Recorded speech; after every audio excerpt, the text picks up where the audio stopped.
Vocês que são novos aqui, sejam bem-vindos. Nosso tema é este, a exaltação de Cristo. Nós já começamos semana passada, conversamos um pouco sobre isso, e nesse encontro agora nós vamos retomar de uma maneira um pouco mais detida em um dos textos da Escritura. Só apresentamos inicialmente a exaltação de Jesus e o propósito de você pensar nas coisas lá do alto. Então nós vamos retomar um pouco este ponto e hoje nós vamos estudar uma das implicações da exaltação de Jesus Cristo, tá bom?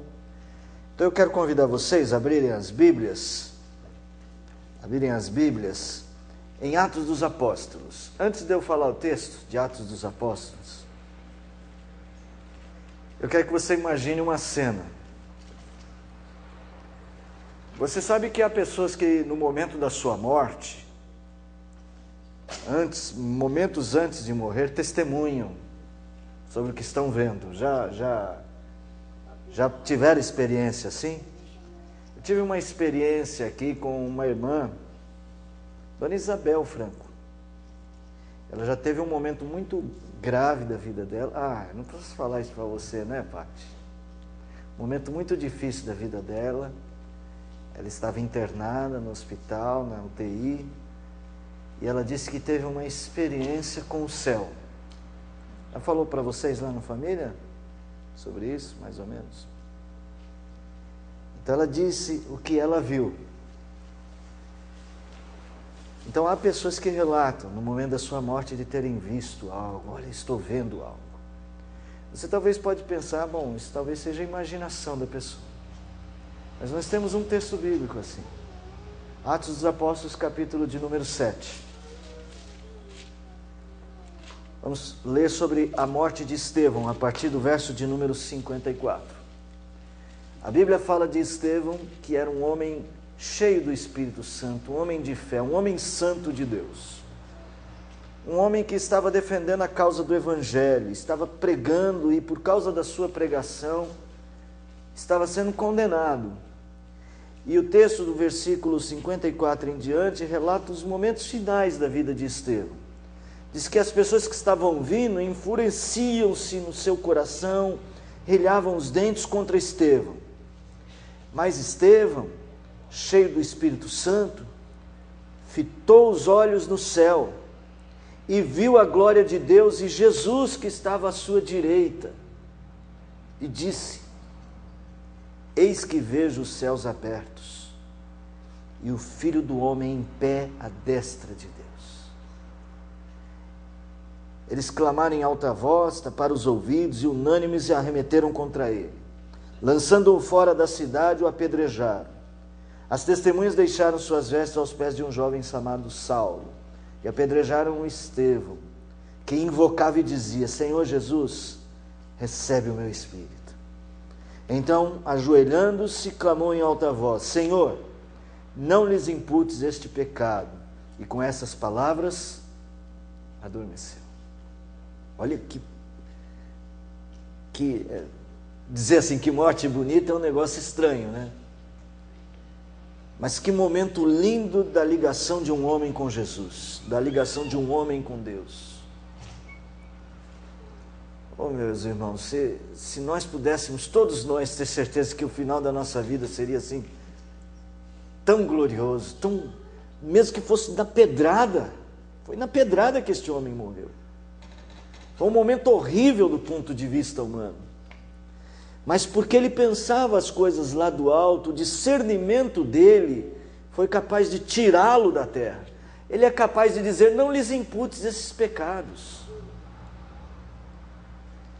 Quando a Bíblia nos ensina a pensar as coisas lá do alto, a Bíblia está nos chamando a uma transformação de vida.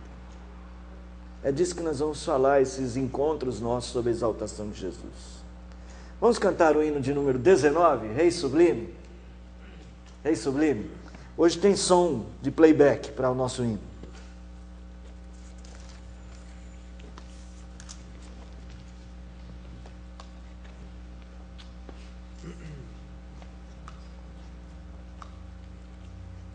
Ao som do playback, fique em pé.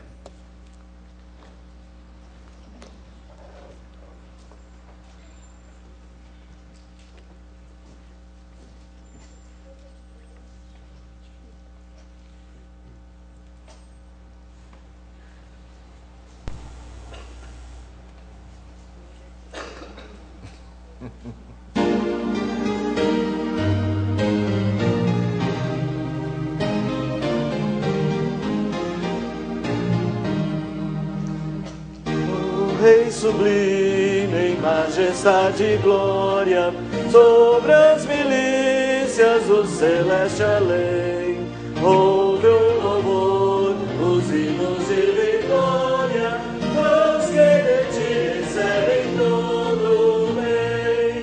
Vinde, ó remidos, filhos de Deus, cantai louvores que alcancem os céus. Nos altos céus, louvor a Deus ressoa, de gratidão ao soberano amor. Os redimidos com fervor entoam, clamam excesso de seu benfeitor. Vinde, ó remidos, filhos de Deus, cantai louvores que alcancem os céus.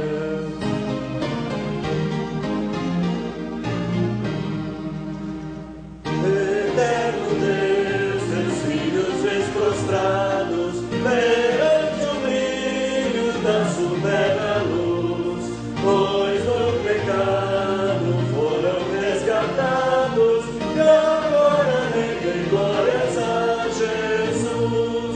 Vinde, ó inimigos, filhos de Deus, cantai louvores que alcancem os céus. Vamos orar. Amado Senhor, com a graça e a misericórdia do Senhor, que são tão constantes, vem alcançar-nos hoje mais uma vez. Vem derramar sobre a nossa vida a paz que vem do Senhor.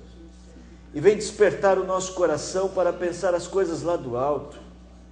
Desperte-nos para as tuas coisas, Senhor, de tal maneira que nosso dia a dia seja marcado pela presença do nosso Rei Jesus. Obrigado por este ajuntamento, obrigado pelos irmãos que hoje estão aqui, obrigado por aqueles que acompanham o estudo pela internet. Que o Senhor nos guie a todos à medida em que nós abrimos as páginas da palavra. Nos abençoe e nos guie pelo Teu Espírito, nós oramos no nome de Jesus. Amém. Pode assentar, irmãos. Bom, meus irmãos, a exaltação de Jesus, ela não é um processo que acontece apenas quando Jesus vai para o céu. Nós temos toda uma história, né, da vida de Jesus. Nós temos o nascimento de Jesus.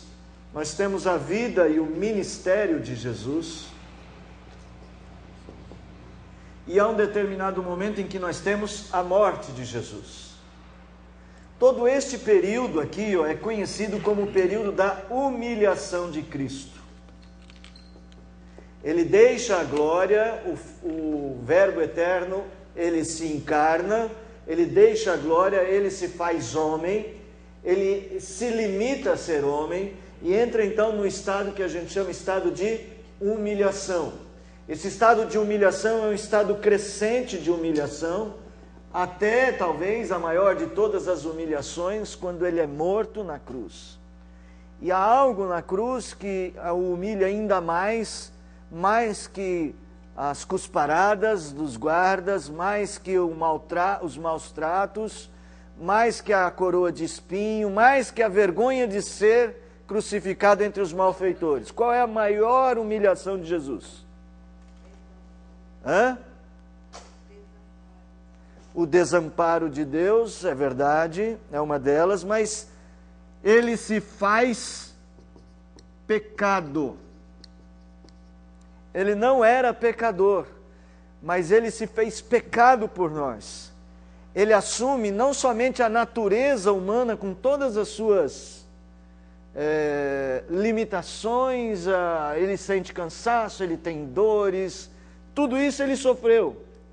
Mesmo ele antes tendo glória divina, tudo isso ele sofreu. Mas é aqui onde a sua humilhação se faz pior. É por isso que ele sofre o desamparo de Deus, ele se faz pecado.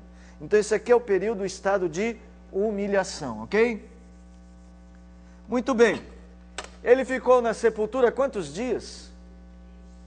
Ele morre na sexta, passa o sábado inteiro na sepultura e no domingo pela manhã ele ressurge. Ao terceiro dia, ele tem a ressurreição. Então aqui, meus irmãos, nós começamos, depois da cruz, nós começamos um novo estágio. Depois da ressurreição, ele tem 40 dias com seus discípulos, não é isso? Ele não fica depois da ressurreição 40 dias com os discípulos? Fica ou não fica? Tem certeza? Absoluta? Está lá em Atos? Está mesmo? Então mostra para mim.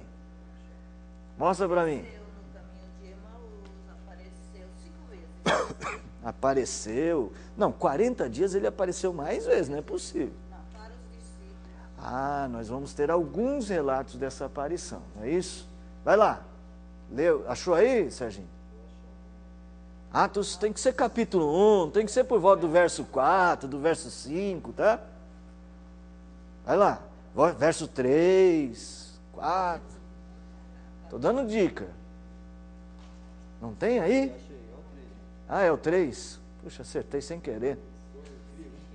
A esses também, depois de ter padecido, se apresentou vivo com muitas provas incontestáveis, aparecendo-lhes durante 40 dias e falando das coisas concernentes ao reino de Deus. Então aqui, ó, Jesus morreu, Jesus fica um período na sepultura, Jesus ressuscita e Jesus passa 40 dias com seus discípulos. Ao final desses 40 dias, o que é que acontece? Oi? Não, descido do Espírito ainda não. Antes disso, a ascensão de Cristo. A ascensão de Jesus Cristo. Jesus vai aos céus, aí é Atos capítulo 1, verso 11. Acho que é o 11, eu não tenho certeza. É o 11? É 10 e o 11. Aliás, do 6 a 11. Do 6 ao 11, que tem todo aquele momento, não é isso? Aí ele vai aos céus. O que acontece quando ele sobe aos céus? Aí a história dele não é mais terrena, não é isso? Eu mandarei o Consolador. A história dele passa a ser uma história o quê? Onde que continua essa história? A destra de Deus. Isso, para onde Jesus vai? Para os céus. Para os céus. Aí a história dele continua aqui. Aí ele vai para o que a gente chama de céu. Ele ascendeu ao céu, que não é a estratosfera, é o céu, que Paulo chama lá de terceiro céu, o céu espiritual, inefável, aquele céu onde estão as almas dos mortos salvos. Jesus vai ao céu, e depois de 10 dias, o que acontece? O Espírito Santo, agora sim, o Espírito Santo é enviado. Quem envia o Espírito Santo? Eu vos enviarei o Consolador. A senhora? Não, o próprio Jesus. Ah, o próprio Jesus. O próprio Jesus, é isso mesmo. Jesus envia o Espírito Santo. Abra lá em Atos dos Apóstolos, capítulo 2 agora, só para a gente firmar esses textos. Capítulo 2, verso de número 32 e 33. Quem achar aí pode ler. A este Jesus Deus ressuscitou, do que todos nós somos testemunhas. Exaltado, pois, à destra de Deus, tendo recebido do Pai a promessa do Espírito Santo, derramou isto que vedes e ouvis. Isto que vedes e ouvis, você tem a ver com o texto todo, né? Que eles viram que os apóstolos estavam falando em línguas. Pedro fala, isso é o Espírito Santo que foi derramado sobre toda a carne, conforme disse o profeta Joel. Então, irmãos, aqui nós sabemos, temos certeza o seguinte: não sabemos se foi aqui, não sabemos se foi aqui, ou se foi durante isso aqui, nesse período. Uma coisa nós sabemos: ele foi colocado à destra de Deus. E hoje esse é o nosso ponto. Nós vamos estudar essa particular. Jesus Cristo foi colocado à destra de Deus. Este período aqui, ó, e este período, eu fechei aqui, mas na verdade não é para fechar. Este período aqui até a volta de Jesus, aqui é Jesus, que eu não desenho mais com a cruz sozinha, eu desenho com a cruz, com uma coroa. Jesus exaltado, ele vai voltar. Ok?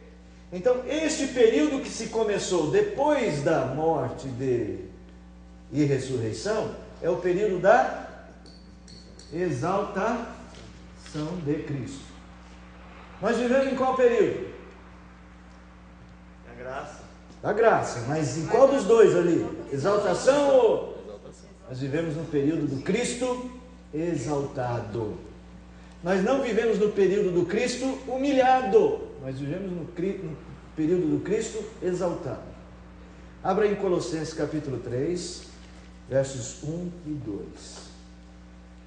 Colossenses 3, 1 e 2. Portanto, se fosse ressuscitado juntamente com Cristo, buscai as coisas lá do alto, onde Cristo vive, assentado à direita de Deus. Pensai nas coisas lá do alto, não nas que são aqui da terra. O chamado da igreja, Cristo está lá no céu, não está? Mas a igreja está onde, gente? A igreja está aqui na terra. Só que o chamado do apóstolo, o chamado de Deus, é para que vivamos aqui na terra, pensando nas coisas lá do alto. Nós temos de ter, como vida cristã, uma conexão com o Cristo exaltado. Essa aqui é uma condição fundamental. Isso aqui tem que estar na sua mente. O cristão verdadeiro é alguém que tem um relacionamento com Cristo exaltado, com Cristo Rei. Ele passa a ser um súdito do reino. Um súdito do reino. Os nossos valores têm que ser determinados, baseados no Rei, no reino, nas alturas. Abra em Isaías capítulo 55, vocês vão ler do verso 6 até o verso 9. Isaías 55, do 6 ao 9. Do mesmo jeito que Paulo está dizendo aí, olha, buscar as coisas lá do alto, onde Cristo está assentado à destra de Deus, o profeta Isaías, ele está repreendendo o povo, que foi um erro do povo fazer caminhos na terra sem considerar os caminhos de Deus. Veja só, é um erro da igreja, talvez seu particular, o meu, fazer um caminho na terra, considerando só o meu caminho na terra, sem considerar as coisas lá do alto, o caminho de Deus. Lê aí, Pati, Isaías 50. Buscai o Senhor enquanto se pode achar, invocai-o enquanto está perto. Deixe o perverso o seu caminho, o iníquo os seus pensamentos. Converta-se ao Senhor, porque se compadecerá dele. E volte para o nosso Deus, porque é rico em perdoar.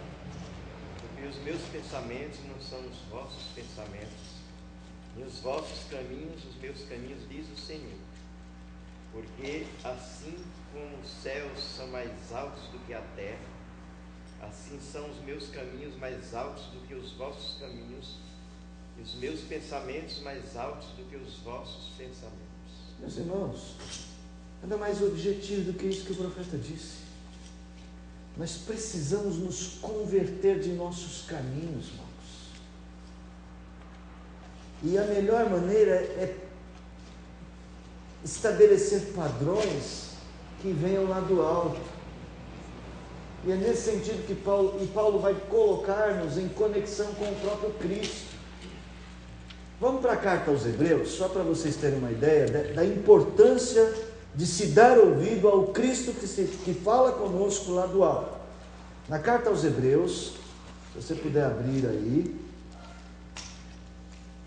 Quem pegou minha carta aos Hebreus, devolve, faz favor, no capítulo de número 12. Capítulo de número 12. A partir do verso de número 18, eu vou fazer aqui uma seleção de versículos. No verso de número 18, ele começa assim: ora, não tendes chegado ao fogo palpável e ardente, e à escuridão, e às trevas, e à tempestade, e ao clangor de trombeta, e ao som de palavras tais, e quantos ouviram, que não se lhes suplicaram que não se lhes falasse mais. Ele está fazendo uma referência ao Monte Sinai. Quando Moisés subiu, o povo ficou embaixo, Moisés estava recebendo as tábuas da lei, e aí o povo aqui embaixo via os trovões, via os raios, e quando Moisés desceu, eles tiveram medo. O texto está dizendo: vocês não estão lá mais no Monte Sinai, vocês estão em outro lugar. Verso 22: mas tendes chegado ao Monte Sião, e à cidade do Deus vivo, a Jerusalém celestial, a incontáveis hostes de anjos, a assembleia, a igreja, o primogênito. Então, vocês não estão mais no Monte Sinai. Vocês agora têm uma relação não com o Monte Sinai, vocês têm uma relação com o Monte Sião, o monte da Jerusalém celestial. Dá para entender o texto, como é que ele ficou estruturado? Olha o verso. O que mais? Além da Jerusalém celestial, verso 24: vocês têm chegado a Jesus, o mediador da nova aliança. Então é a Jesus que nós nos referimos, não mais a Moisés. A palavra de Moisés agora é considerada a palavra de Jesus. Antes de terminar aqui esse texto, se você tiver boa memória, capítulo 1 de Hebreus: ora, tendo Deus falado outrora pelos profetas, hoje nos fala por Jesus, o Filho. Tudo bem? Está na mente do escritor aos Hebreus. E ele diz: olha, irmãos, nós não estamos mais lá em Moisés, nós estamos no Monte Sião e estamos com Jesus. Tudo bem? Bom, verso 25. Quem lê?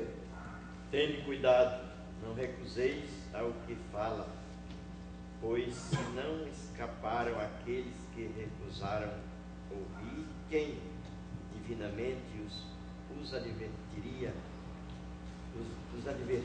sobre a terra, muito menos nós, os que nos desviamos daquele que dos céus nos adverte. Cuidado, tende muito cuidado. Porque se aqueles que falavam com Moisés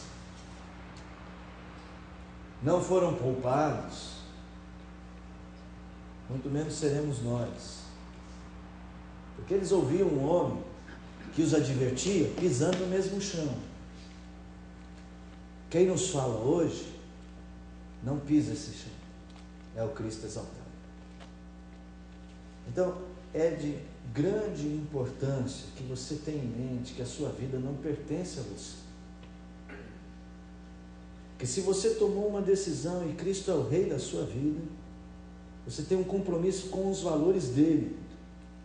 Isso tem que mudar a nossa maneira de pensar. Isso tem que mudar a nossa maneira de reagir. Isso tem que mudar a nossa maneira de existir. E isso tem que mudar, inclusive, as prioridades da nossa existência. Nosso Cristo não fica fechado dentro da nossa Bíblia quando a gente guarda a Bíblia em casa. Ah, fechou a Bíblia, levou para casa, pôs debaixo do braço, levou para casa, pôs no porta-luvas do carro. Cristo não está lá. Cristo não ficou fechado lá. Cristo não fica fechado na sua Bíblia quando você guarda sua Bíblia em casa. Mesmo que você se esqueça dele, ele está lá exaltado, governando todas as coisas. Você tem um compromisso com ele, deixa o seu caminho e pense as coisas lá do alto. Essa é uma proposta do Novo Testamento. No versículo 23, nos chamou de justos aperfeiçoados. Justos aperfeiçoados. Mas isso já está falando dos justos que morreram e estão reunidos na Assembleia com Cristo. Não é na Assembleia de Deus, a Assembleia dos Santos. Alguém vai falar: então a igreja é melhor, é a Assembleia, porque é a Assembleia. Está lá na Bíblia. Então preste atenção. Nós estamos falando de um modelo de vida. Nós não estamos estamos falando só de uma crença. É uma crença que deve mudar a minha maneira de enxergar a vida. Pensa em você. Fala assim, pastor, estou com muitos problemas, pastor, estou com muita dívida no banco, estou com problema. Tá. Deixa eu falar uma coisa. Você vai resolver esses seus problemas em que parâmetro? Nos seus ou nos do alto? O que a Bíblia fala que quando a gente tem ansiedade deve fazer o quê? Lançando sobre ele toda a nossa ansiedade, porque ele tem cuidado de nós. Essa nossa relação com Cristo exaltado, ela é muito importante para mudar a nossa vida. Pode falar. Na realidade, nós não deveríamos ter ansiedade. Mas tendo, Jesus disse assim, não andeis ansiosos por o que ele diz assim, ele não diz, não tenhais ansiedade, ele diz, não andeis ansiosos. Mais uma vez. Quando você anda ansioso é porque tem ansiedade. Então, mas se isso acontecer, lancemos então ele fala assim, ele está dizendo assim, se você tiver ansiedade, não viva com ela. Não ande com ela. Deixa a ansiedade. Lança. Porque, gente, vamos ser bem simples. Quem é de nós que não fica de vez em quando ansioso? Hoje mesmo fui pedir prorrogação no meu prazo lá para entregar meu material. Você não fica um pouquinho ansioso? Será que vai dar certo? Só que ele disse, não fique. Não ande com isso. Pegue isso aqui. Eu já fiz esse exercício, sinceramente. Depois que eu entrego o papel, não tem mais jeito, fica com Deus. É aí que entra a regra de prática e não só de fé. A Bíblia tem que ser uma regra de prática. De fé e prática. Há um outro texto sobre ansiedade. Está lá em Filipenses, capítulo de número 4. O verso deve ser o verso de número 6 e 7. O que diz aí? Filipenses 4, 6 e 7. Outro irmão, vocês vão ler. Por favor, irmãos, abram aí para todo mundo ler. Não andeis ansiosos de coisa alguma. Em tudo, porém, sejam conhecidas diante de Deus as vossas petições, pela oração e pela súplica, com ações de graças. Não ande ansioso. Quer corrigir isso? Está com ansiedade agora? E não quer andar com ela? Vamos usar essa expressão. Faça uma oração. Senhor, eu estou preocupado com isso. Está na tua mão. O que você vai fazer? Então a partir de agora tenho que pagar uma dívida amanhã, mas está na mão de Deus. Será que Deus vai lá no meu credor, ele mesmo pagar? Não é disso que eu estou falando. Não estou falando de inércia, de comodismo. Estou falando de você confiar realmente numa relação verdadeira com Deus. De que de alguma maneira Ele vai te dar forças, Ele vai te dar os caminhos, às vezes é o remédio, às vezes é o médico, às vezes é a ajuda financeira que virá, às vezes Deus não vai te dar dinheiro. Quem falava isso muito era o Bonerges, alguém me contou isso. Diz que o Bonerges foi numa reunião, né, e uma pessoa deu um testemunho, Reverendo Bonerges, quem não conhece é um pastor antigo, foi presidente da Igreja Presbiteriana do Brasil. Tem gente que não conhece, que é nova, né? E ele era muito manda-chuva. Amigo do pastor Abel. Muito amigo do pastor Abel. Também era bastante manda-chuva na época dele. Era uma época de manda-chuva. Diz que um pastor chegou e falou, reverendo, eu tive uma grande bênção. É mesmo? Aí eu estava precisando do dinheiro e Deus mandou uma pessoa na minha casa para me mandar o dinheiro. Aí o reverendo Bonerges falou assim, eu também tive uma grande bênção, eu também estava precisando de um dinheiro. E Deus me arrumou um trabalho. Quem ganhou maior bênção? Trabalho. É isso aí. Eu acho que as bênçãos, a gente pode dizer, as duas são muito grandes. O que eu estou falando de você ter um relacionamento com Jesus, de mudar a sua vida, é que você não se determina pelas suas forças. Você muda a sua mente. Você se determina pelas forças que vêm do alto. Graças a Deus, Você tem que fazer essa transição, pessoal. Isso serve para resolver problema com o filho.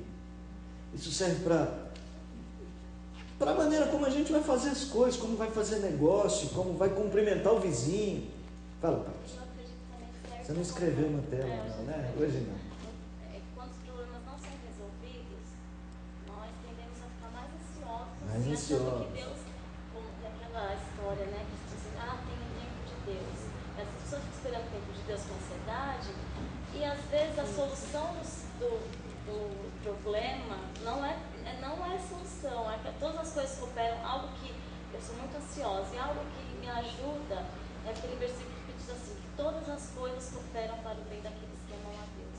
Então, quando nós amamos a Deus, como teve aula sobre a igreja perseguida de Meca que o Fábio trouxe, daquele pastor, né, que foi convidado no Hamed, né, que foi convidado para vir morar no Brasil, num lugar onde ele não precisava aprender a língua, ele podia ter enxergado aquilo como as soluções do problema dele.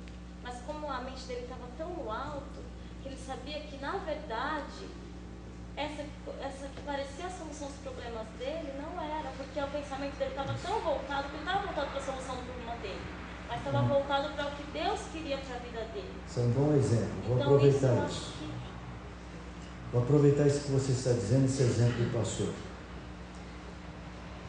Quando eu estou conectado com Cristo, as minhas escolhas não são baseadas no meu bem. As minhas escolhas são baseadas na glória de Cristo. São baseadas na vontade de Deus. São baseados na obra do Senhor. São baseados em projetos mais elevados. Não na mesquinharia de uma vida que a gente puxa tudo para nós. Eu tenho que tomar cuidado com essa parte para eu não ficar nervoso. Vamos lá, vamos continuar. Se você entendeu isso, dessa necessária conexão com o Cristo exaltado, eu quero passar uma segunda parte. Assim, se eu tenho uma conexão com o Cristo exaltado, eu preciso entender o Cristo exaltado. Porque às vezes o nosso erro não é tanto porque a gente não queira, às vezes é porque a gente nem conhece. A gente sabe que Cristo exaltado está lá no céu. Cristo está lá no céu e para por aí. O que é que o Cristo, quem é esse Cristo exaltado? O que a Bíblia diz sobre ele? E o que a Bíblia diz sobre ele, como é que afeta a minha vida? Eu acho que a gente tem que começar a ler a Bíblia para entender isso. Porque se esse é o nosso tempo, um tempo de relação com Cristo exaltado, você vê que a gente às vezes se esforça completamente para conhecer o Cristo humilhado. E é muito bom conhecer a humilhação de Cristo. A gente lê os evangelhos, né? A gente lê, conhece a história de Jesus, é muito bom. E eu não estou dizendo para você parar. Eu só estou dizendo que você precisa conhecer também o Cristo exaltado. A exaltação do Senhor Jesus Cristo também tem influência sobre a nossa vida. Porque talvez, por causa de uma leitura nossa exclusiva do Cristo humilhado, nós tenhamos um evangelho muito assim, voltado para o Cristo como exemplo.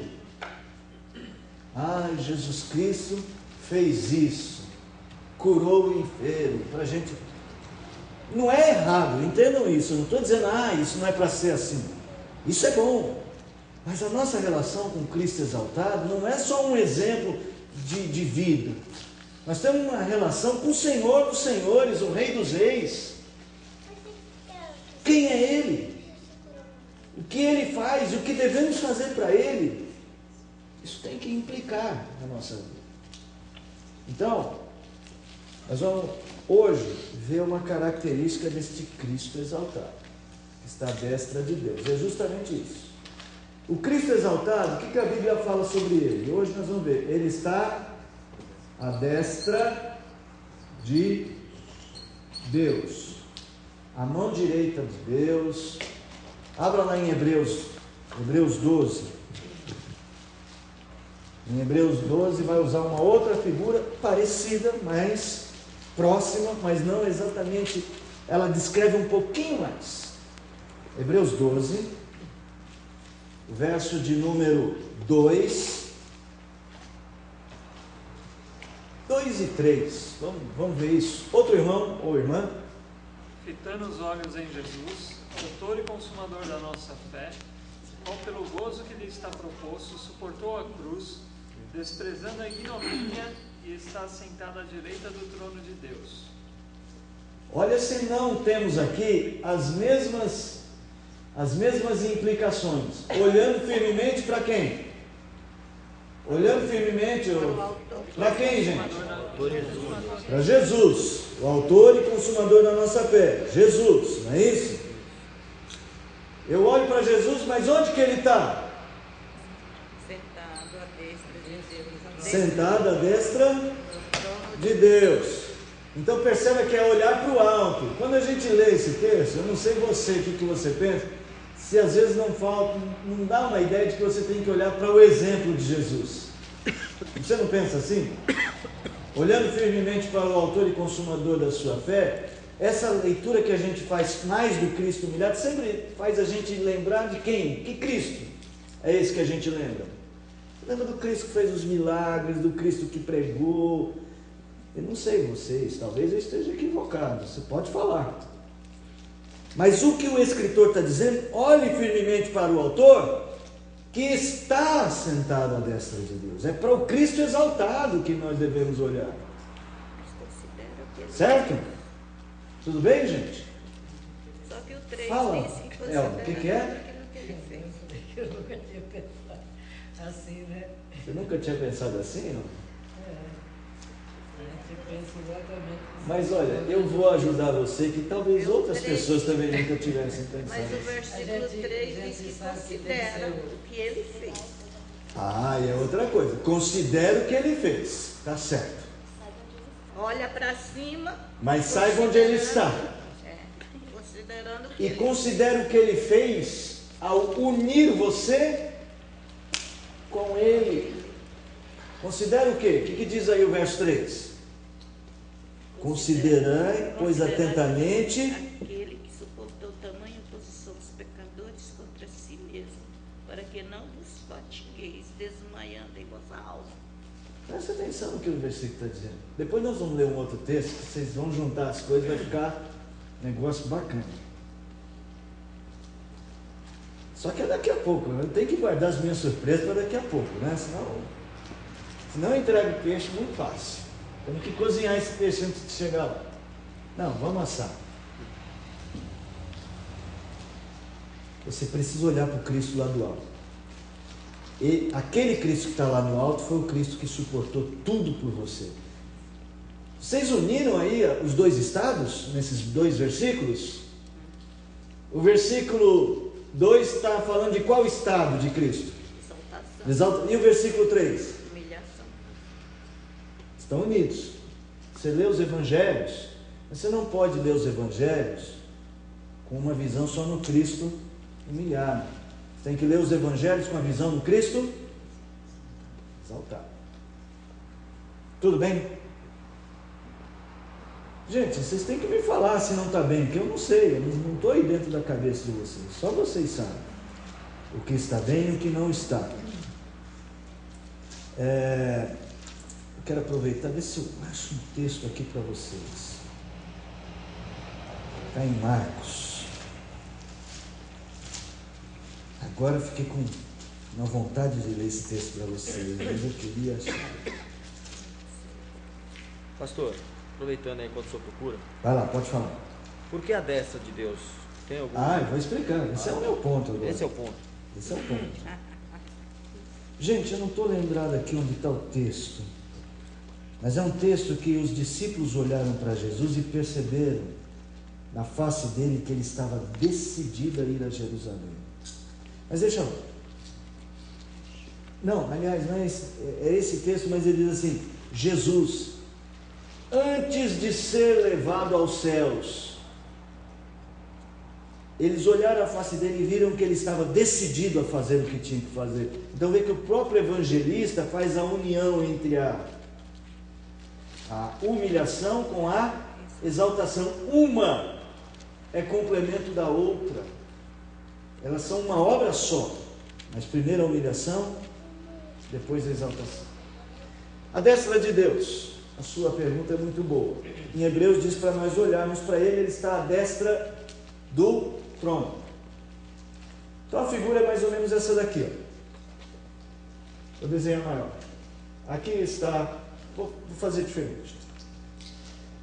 Essa figura é uma figura que reporta os tempos antigos. Os apóstolos entenderiam isso tranquilamente. Aqui tinha um rei antigo, senhor soberano de uma terra, e ele tinha um inimigo. Então ele juntava um exército e nomeava um grande general. Esse general ia até os inimigos combater. O general ganhava a luta, a guerra. O general voltava com os despojos, trazia a riqueza daquele povo, trazia os despojos. Este rei reconhecia a obra deste general, a glória desse general. Ele tinha tanta alegria na conquista, ele admirava que este rei falava para esse general: vamos dar uma festa em sua homenagem. O que ele fazia com o general? Senta aqui do meu lado direito. Tá? Os reis, as pessoas que eles ofereciam glórias no seu reino por causa das bravuras, de algum momento, de alguma coisa que essa pessoa fez, eles concediam. Isso aqui era um grande privilégio, sentar ao lado do trono do rei numa festa. Vocês já viram um filme que o rei senta assim, chega o Espartacus, algum cara importante, e o rei fala: senta aqui, tal, e aí vem aquelas moças, dançarinas, a comida e tal. Já viram isso? É isso. Essa é a figura. Ok? Deus aprovou a obra que Jesus fez, a conquista de Jesus. Essa expressão destra de Deus, que se reporta ao Cristo exaltado, ela é uma expressão que mostra como Deus, o Deus Todo-Poderoso, o Pai, aprovou a obra do Filho. E como o Pai se alegrou na obra do Filho. E aquilo que o Filho tinha dado: eu fiz a obra que o Senhor me deu para fazer. João 17. Agora glorifica-me. E foi o que o Pai fez. Filho, de fato você fez a obra. Levou o cativo, o cativeiro. Lá de Efésios, capítulo 4. Levou o cativo, o cativeiro, e assentou-se à destra de Deus. Deus falou: filho, você conquistou. Sente-se à minha destra. Irmãos, nós precisamos. Vou deixar para o nós precisamos para o final. Abra em Apocalipse. Agora é aquele texto surpresa, que eu disse que vocês iriam entender a ligação entre a humilhação e a exaltação lá de Hebreus. Apocalipse 5. Apocalipse, vocês sabem, né? Quem que revelou o Apocalipse para João? Jesus. Qual Jesus? Humilhado? Exaltado, né? Ele olha para Jesus, as vestes talares, os cabelos como o sol, da boca saiu uma espada, o Cristo completamente glorioso. Se revela. Em Apocalipse há muitos cânticos. Olha o cântico do Cordeiro, capítulo 5, verso de número 11 e 12. Vi e ouvi voz de muitos anjos ao redor do trono, dos seres viventes, dos anciãos, cujo número era de milhões de milhões e milhares de milhares, proclamando em grande voz: digno é o Cordeiro que foi morto de receber o poder, riqueza, sabedoria, força e honra, glória e louvor. Meus irmãos, muitas implicações aí, mas vamos por partes. Aí já não é mais aquela ilustração. Aqui nós estamos falando de Deus e o Cordeiro que foi morto. Só que agora ele está exaltado. Ele está à destra do trono, não está? Ao lado do trono existe um outro trono. O trono do Cordeiro. Muito bem. Aí esse... Pois não? Pode falar. É num sentido figurado? De que jeito? Deus é espírito, não existe. Mas sim. É um sentido. Não, Jesus está lá, mas assim, é um sentido. Não existe um. Isso aqui é figurado. Isso aqui é real. Deus não tem corpo para se sentar. E nem tem mão. A mão direita de Deus, como a Bíblia fala. Também se refere a Jesus na exaltação. Mão direita de Deus. Isso aqui é patente que Deus aprovou a obra. A ideia é essa. É só uma figura da aprovação do Criador à obra de redenção. Da criação. Por isso diz, toda criatura, é o verso que vem depois, né? Toda criatura. A redenção é de toda a criação. Aqui diz que miríades de anjos, milhares incontáveis de anjos cantam, dizendo o que dele? Digno é o Cordeiro que foi morto. Digno. É o Cordeiro. Que Cordeiro? De quem que ele está falando? Como é? De Jesus. Que foi morto. Aqui é um detalhe. Oi? Foi a mensagem de João Batista, eis o Cordeiro de Cordeiro de Deus. Só que ali, o Cordeiro de Deus estava humilhado. E João Batista disse que mesmo ele humilhado, ele não era digno de desatar as sandálias dos pés dele. Mas imagine o que João Batista diria agora ali. Sabe o que João Batista diria? Eu sei. O que vocês acham que ele diria? Eu sei. O que vocês acham que João Batista... O João Batista, quando viu o Cordeiro humilhado, eu não sou digno de desatar sandálias. O que ele diria se tivesse visto aquilo ali? A gente faz ideia pela transfiguração, né? O que você acha que é? Qual é a ideia? O que você acha que ele falaria? Nem falaria. Sabe o que eu acho que ele falaria? Digno é o Cordeiro. Foi morto. Ah, tem mais. Eu acho que ele falaria isso aqui, ó. Quer ver? Verso 13. Então ouvi que toda criatura, inclusive João Batista, que há no céu e sobre a terra, e debaixo da terra, e sobre o mar, e tudo que neles há, estava dizendo: aquele está sentado no trono, e ao Cordeiro seja o louvor, e a honra, e a glória, e o domínio pelos séculos dos séculos. Amém. Amém. Eu já sei o que João Batista está dizendo. João está lá. Lógico, esse último versículo, esses versículos que nós estamos lendo agora, eles estão se reportando a um momento escatológico, apoteótico. Até os ímpios, toda a criatura, até os ímpios vão falar: e não é que é verdade, que ele era digno. E aí tem as Toda língua confessará, todo joelho se dobrará, toda língua confessará que Cristo é o Senhor. E aí tem as mesmas impressões. Exaltado é o Cordeiro que foi humilhado. Sim.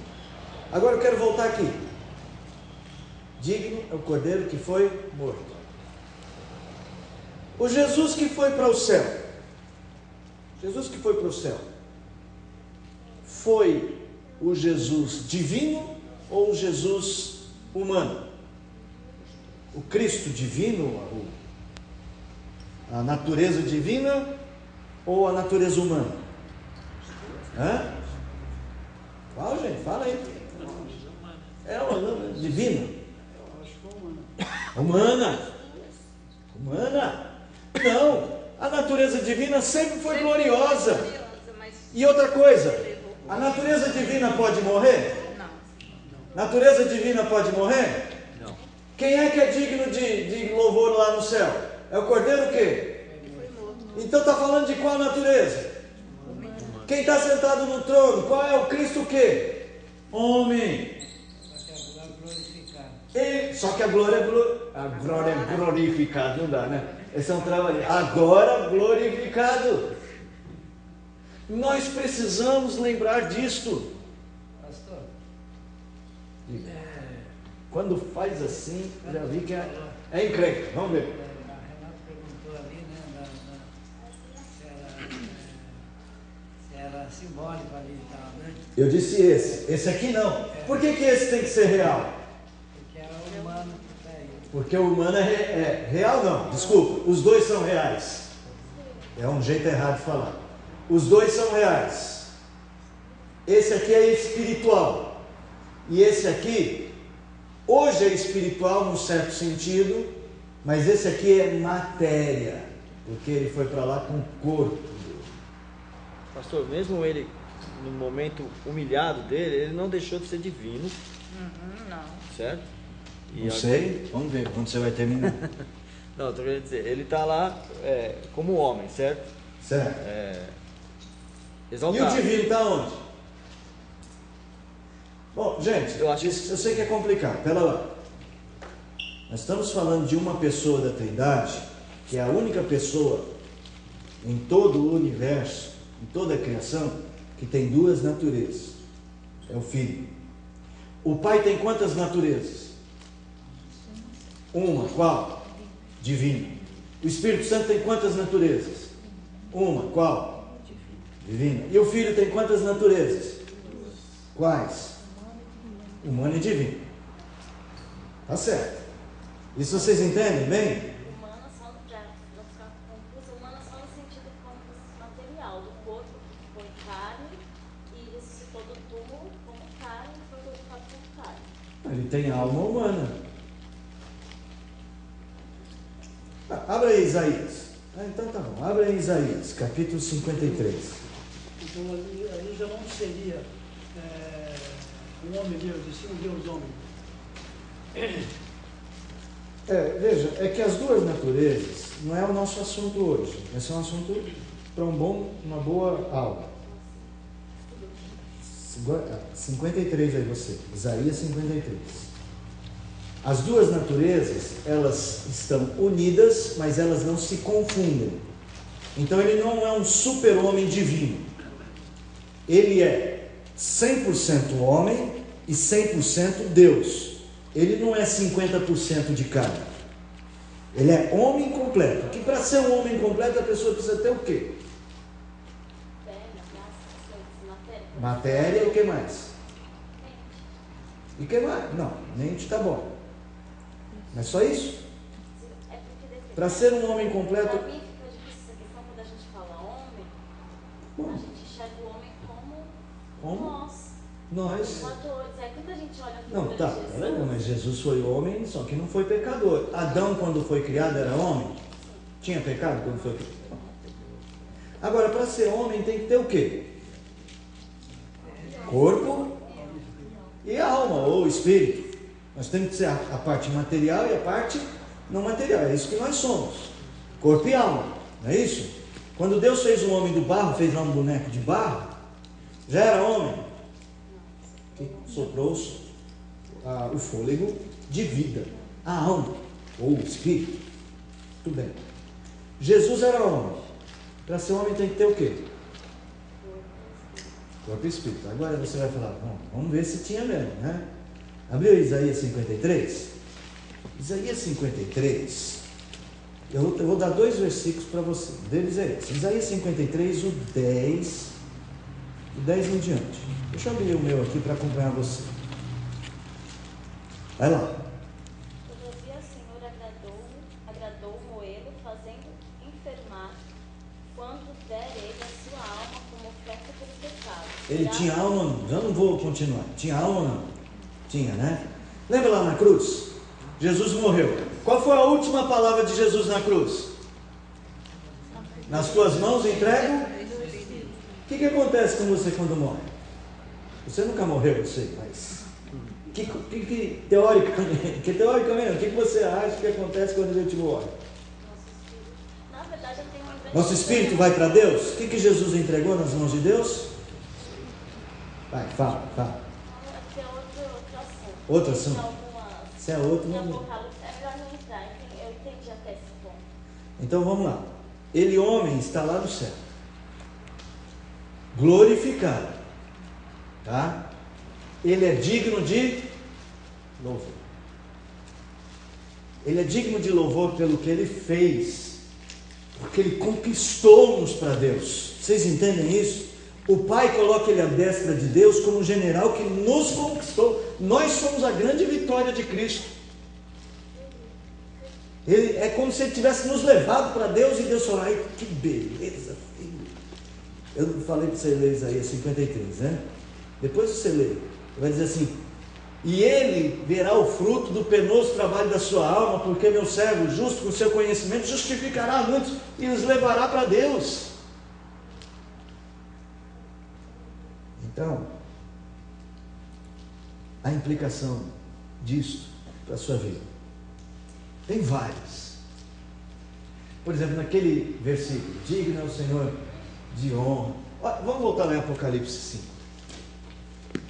Olha o que os anjos são perfeitos, né? Quando o louvor sai da boca de anjo, digno é o cordeiro que foi morto e recebeu o poder. Ele recebeu o poder. Os anjos estão admirados do que aconteceu com Cristo, com a exaltação de um homem. Entenda isso. Os anjos estão falando assim: é como se eu vou tentar fazer o papel de um anjo aqui, admirado. Eu não tinha ideia que um homem podia estar nessa posição. Porque quando Cristo é ressuscitado, diz que ele colocou Jesus numa posição acima de todo principado, potestade, todos os anjos. Ele está acima de todos os anjos. E os anjos estão assim, boca aberta. Eu não tinha ideia que um homem podia estar assim, entendeu? Mas só que esses anjos santos, mas ele é digno. Ele é digno pelo que ele fez.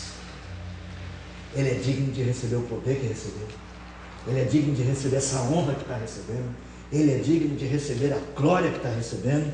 Ele é digno da sabedoria que recebeu, para com sabedoria julgar os povos. Ele é digno da força que ele tem. Ele é digno do louvor. Ele é digno do louvor. Vamos lá, em partes. Lá atrás, depois da graça. Eu não tinha terminado ainda a minha pergunta, quer dizer, eu não fiz a pergunta na hora que eu... Mas é que eu estou empolgado. Então, quando ele vai para Deus lá, ele fala: glorifica-me com a glória que eu tinha antes. É a glória antes da criação do mundo, quando eram os três. Aí ele está falando da glória dele como pessoa. Como pessoa, que é uma só. A natureza divina dele, a pessoa pela natureza divina tinha glória. Aí ele se esvazia da glória. Lembra? Nós já lemos isso aqui, Filipenses, não é isso? Ele se esvazia, deixou a sua glória, se esvaziou, fez-se homem, entra no estado de humilhação. E ele pede ao Pai: já completei a obra, agora me glorifica de novo. Só que agora já não é mais, é com a glória que ele teve antes, mas agora é o homem. Ele é glorificado, é coparticipante da natureza divina. É um negócio impressionante. Aí os anjos estão admirados que um homem tenha essa graça. Mas os anjos reconhecem: ele é digno. O que ele fez. Na verdade, ele não se usurpou, se fez servo, né? Exatamente. Se fez servo, entra no estado de humilhação. Mas agora ele é o Rei dos Reis, Senhor dos Senhores. Fala, Graça. Esse pensamento, se os anjos são ligados, se admiraram, eu imagino que tem uma, não sei que nome dá, que ia falar uma outra pessoa, que deve ter odiado e invejado muito Jesus. Você está falando do diabo, né? A Bíblia, aí o texto está dizendo assim: toda criatura no céu, na terra, debaixo da terra, vai ter que admitir que Ele é o Senhor. Até coisa ruim vai dobrar o joelho e com a língua, Ele é o Senhor. Não sei como é que vai ser isso na prática, Só sei dizer que todo joelho se dobrará. Pode até não aceitar, mas. Não vai aceitar. É com raiva, é como ela disse, é com ódio no coração. Ele é o Senhor. É com raiva, mas vai. É com ódio no coração e aquela voz de diabo, né? É com ódio no coração que eu admito, ele é o Senhor. Na verdade, a nossa luta é contra um derrotado, né? Contra o inimigo. É. Mas cuidado, o derrotado é perigoso para nós. Porque ele assedia a gente. Isso é no sentido espiritual. É, exato. No sentido espiritual. É. Eu falei que eu imagino como ele deve ter ficado mais. Não, pronto, a raiva dele mais eu não tenho rápido, dúvida. a vitória de Cristo, né? A raiva dele é grande. Por isso que talvez ele irá sentir mais os seres humanos mais do que nunca, talvez, para tentar. É o que ele faz. Irmãos, eu quero só fazer uma implicação que eu acho bem importante. Vocês viram que aqui o versículo tem várias implicações. Nós vamos tentar caminhar em todas elas mais tarde. Vamos falar do Cristo como o seu poder. Quando ele foi entronizado, exaltado, ele recebeu todo o poder. Toda a autoridade me foi dada no céu e na terra. Né? Nós vamos ver isso. Nós vamos ver cada uma dessas implicações. Mas uma eu quero destacar hoje. Lembra que eu disse que o nosso chamado, propósito, é para vivermos na terra, no dia a dia, a partir de valores celestiais? Porque nós temos uma relação com Cristo exaltado. Pois bem, você tem que ter uma vida doxológica. Sabe o que é isso? Quem sabe? Quem sabe o que é doxológica? Não viu que a gente canta no domingo lá, doxologia? O que é isso? Ninguém sabe? Doxa? Dois. Dois não. Não. Doxa é glória. Vida gloriosa. Ou adoração.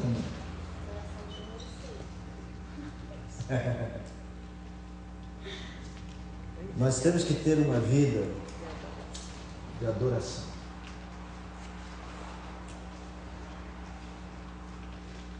Meus irmãos, nós não podemos fechar a Bíblia e guardar Cristo dentro da Bíblia. Porque Ele está lá no trono. E tem uma ligação conosco. O crente deveria, voltando a Hebreus, voltando a Apocalipse, sempre falar: ó Cristo, Tu és maravilhoso, que deste a vida por mim.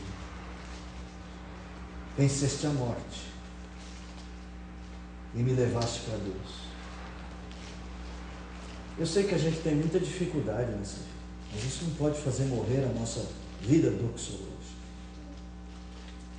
Não quer te falar, estou sem vontade de adorar a Deus. Por quê, irmão? Porque tem vontade de adorar a Deus, porque eu estou com tanto problema, pastor. Vontade de pegar um banco desse e jogar na cabeça. Não tenho vontade de fazer isso não. Sabe?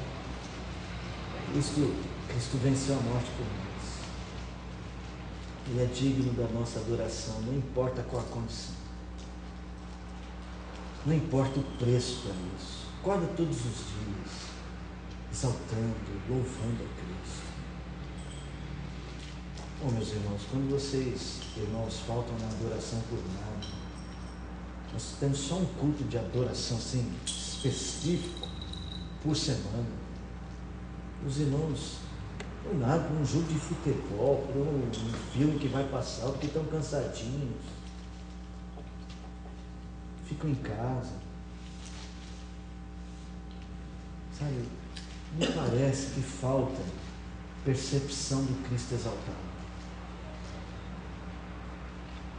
Esse Cristo exaltado nos convida: vinde, ó remidos, filhos de Deus.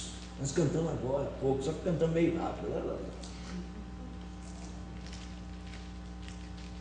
Por isso que esse hino 19, eu gosto dele assim: ó Rei sublime em majestade e glória, sobre as milícias do celeste além. Aí a igreja: ouve o louvor dos hinos de vitória, dos que de ti recebem todo o bem. Aí eu acho que É o cântico do céu, vem do céu. Vinde, ó remidos, filhos de Deus, cantai louvores que alcancem os céus. Que coisa linda. Que coisa linda. Que sentimento gostoso. A gente aqui nesse pó, a gente vivendo essa vida difícil, por mais difícil que ela seja, podemos, como Estevão, olhar para os céus, vislumbrar Cristo glorioso, nosso Rei, tudo para nós. A vida pode ser do jeito que for, isso não muda. Ele é o Senhor, o Rei dos Reis, digno do nosso louvor. Uma vida doxológica é uma obrigação. O senhor começou a comentar com a Isabel e eu fui agraciada por Deus no início da minha conversão, morar na mesma casa que ela, foi um presente. Eu lembro um dia que ela estava muito doente, muito doente.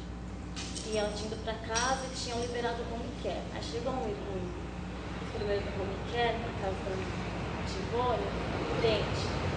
E ela doente, sempre bem-humorada, ela sempre brincava, né? Aí ele falou assim, sabe, hoje eu quero orar pela senhora, eu quero que a senhora me faça um pedido de oração. Ela falou, filhinho, tem tantas dores, mas a única coisa que eu peço é para que eu não esqueça quem é o meu Deus. Ele tinha tantos problemas, aí ele olhou assim para ela e falou, a senhora poderia pedir pela sua filha? Ela falou, não, filho, eu só peço que ela não esquecesse. Então, assim, ela sempre, e ela, naquela UTI, quando ela faleceu, a Tivone recebeu na casa dela um buquê de flores com a carta dos enfermeiros que choraram quando ela morreu. Então, quando a gente começou, quando o Fábio trouxe aquela aula, que para mim foi trouxe tanta reflexão, a gente, como eu falei para o Rodrigo, né, a gente pensa no missionário que está lá, mas o Senhor nos colocou aqui, como nós podemos viver olhando para o alto no nosso dia a dia, amando o irmão, pensando que o Senhor também o amou. Acho que nesses pequenos detalhes, é um dos pequenos detalhes assim, que a gente começa a querer viver de tantas coisas grandes, e o Senhor coloca coisas grandes que parecem pequenas no nosso dia a dia. Eu lembro da avó, né, uma enfermidade que tantas pessoas passam, que às vezes para alguns foi uma coisa pequena, mas que ela fez uma coisa tão grande. E é o que eu falei até com meu marido, né, que o nosso lar, que a gente decide viver nessas coisas pequenas, fazer que sejam coisas grandes, olhando para o alto, olhando para as pessoas com amor, sabendo que o Senhor também os amou, olhando para as coisas realmente com esse olhar, de que nós somos tão pequenos e que o mais importante para nós é que a gente lembre que é o nosso Deus. Para crescer. Para você ter uma vida doxológica, você precisa ter uma mente conectada com as coisas lá do alto. Seja determinada pelas coisas lá do alto. Pensai as coisas lá do alto, onde Cristo está. Não nas que são daqui da terra. Veja o contraste. Não seja determinado pelas coisas da terra. O profeta Abacuque diz, ainda que a figueira não floresça, não haja fruto na vide, o produto da oliveira minta, e que não haja vacas no curral, ainda assim eu me alegro no Senhor, e exulto no Deus da minha salvação. É uma proposta de vida diferente. Eu não sei se você entende isso. Não fecha Cristo dentro da sua Bíblia e guarda ele na gaveta ou em cima da mesa. Cristo está vivo. Olha ele, glorioso. Os anjos olham para ele, como um dia nós vamos vê-lo também assim, que a Bíblia diz, um dia o veremos face a face. Os anjos olham para ele e eles não cansam de falar, eu não acredito. O anjo não vale falar, eu não acredito, não. Eu não esperava um homem, né? Mas ele é digno, ele é digno, ele é digno. Diz o texto que eles fazem isso pelos séculos dos séculos. É uma implicação importante. Tenta mudar a sua vida. Tenta mudar. Se você mudar só isso, eu garanto para você que você terá mudado radicalmente. Você pode fazer isso na prática amanhã ou daqui a pouco. Enquanto nós estamos correndo para resolver as nossas coisas do dia a dia, Cristo está lá no alto. Sabe o que a Bíblia fala desse rei? Eis que estou convosco todos os dias. Nunca vos abandonarei, nunca jamais te deixarei. Não é lindo? Irmãos, eu estou sem relógio hoje, não estou vendo as horas. Que horas são? 32. Está na hora de encerrar, não está? Até 9h40 quando tem gente na internet. Irmãos, olha, eu fiz um apelo domingo, eu quero agradecer aqueles que atendendo ao apelo estão aqui. Você, quando o grupo é maior é mais gostoso, a gente dá o curso, o encontro fica melhor. Quero que vocês se esforcem. Essa é a nossa temática dos próximos. Nós vamos procurar as implicações do Cristo exaltado para a nossa vida cotidiana. Hoje nós estamos saindo daqui com essa implicação na vida doxológica. Procure exercitar isso. Exercite a sua mente para pensar no Cristo exaltado e ter uma vida doxológica. Cante os hinos que glorifiquem a Ele. Não cante só aquele hino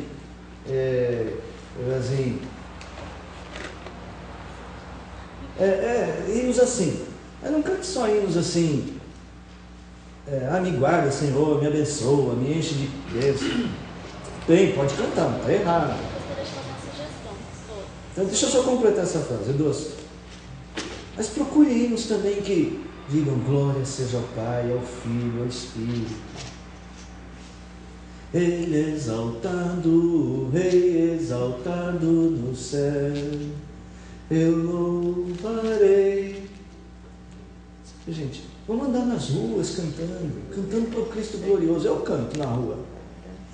Hoje mesmo cedo cheguei, deixei a Márcia lá no trabalho, fui para a biblioteca cantando. Fui cantando. Eu canto na rua. A pessoa pensa que você está ficando bem. Pensa, um dia uma pessoa me parou, eu já falei isso para vocês, me parou aqui na Vila Formosa, olhou bem assim para mim e falou: por que você está sorrindo? Eu estou sorrindo porque eu sou feliz, tenho Cristo, né? Eu já falei para algumas pessoas aqui, eu já falei isso do Billy, com um senhor, um dono de uma mecânica ali. Ele estava muito triste, com muitos problemas em casa. Aí eu falei de Jesus para ele. Tem que falar, né? Falando com Jesus. Ele está lá no céu, mas diz que está presente comigo, me guardando, me protegendo. Diz que todas as coisas cooperam para o meu bem. Então, estou com ele. Fala, Pato, qual é a sugestão? O Senhor já vem fazendo isso e eu queria que a gente tomasse isso como um hábito. Nas quartas-feiras, quando o Senhor canta o hino, durante o estudo no final, sempre faz a gente olhar para as palavras do hino com um olhar diferente. Isso tem me ajudado. Eu acho que tem me ajudado muitos irmãos, dependendo de onde o Senhor leu calmamente. Eu sei que a gente começa a olhar, mas na hora do culto, principalmente eu que sou nova convertida, que não conheço os hinos, eu acho uma bênção. Olhar com outro olhar, um olhar assim, realmente o que diz essas palavras, desses hinos, né? As pessoas às vezes nos criticam por termos o hábito de cantar hinos tão antigos. Mas, meus irmãos, eles foram escritos com uma teologia tão bonita que não dá para a gente deixar de cantá-los, até pela nossa herança reformada, né? Mas tem muitos cânticos, como eu disse agora aqui do Ademar de Campos, ele é exaltado, é lindo também, né? É lindo. Gente, chega, o horário já... Mas eu acho que ao que está sentado, que a gente cantou, o Valmir tocou, né?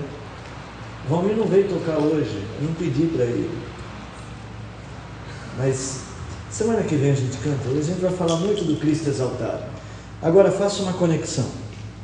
Cristo exaltado no céu, igreja militante na terra. Faça essa conexão. Igreja militante na terra com Cristo exaltado no céu. Você na terra lutando e Cristo, nosso Rei, garantindo que o final da nossa jornada é com Ele. Ok? Vamos apresentar nossos visitantes só para encerrar? Vamos lá? Graça, apresenta, por favor, para todos nós. Você é conhecida. Ó, aqui é o Marco, tá? Tem uma vez aqui, É a segunda. Segunda vez. Outra de domingo. Fala para nós, né? Marco, é isso? Marco. Marco, fala Marco. Quem é você? De onde veio? Né? É de alguma igreja? Não, eu tinha um trabalho de rua na igreja Monte Moriá. E depois houve uma facção, né? Porque cada um montou um ministério. Então, o que eu fazia? Eu comecei a frequentar a igreja na rua da minha casa. Aí depois eu conheci a Graça. O filho dela é membro aqui da igreja, que é o Ricardo. Aí ele me fez o convite e eu aceitei. Ótimo. As portas estão abertas para receber, viu? Seja bem-vindo. Obrigado. Deus Bom, abençoe. volte outras vezes. Beatriz. Fala oi para todo mundo, Beatriz.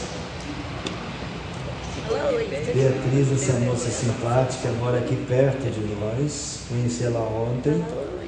Né? Oi. Posso pedir as orações para você? Ela tem pedido orações pela vida dela, pela saúde, pelo trabalho, pelas decisões dela. Seja bem-vinda, tá bom? Ela foi criada na igreja presbiteriana. Foi da igreja da Moca. Né? E vai estar voltando aos poucos. Deus abençoe. Seja bem-vindo, tá bom? Irmãos, que Deus abençoe a todos. Bom descanso para vocês. Não esqueçam a vida doxológica, hein? Fogueira está quente, né, Pátio? Gostou, né?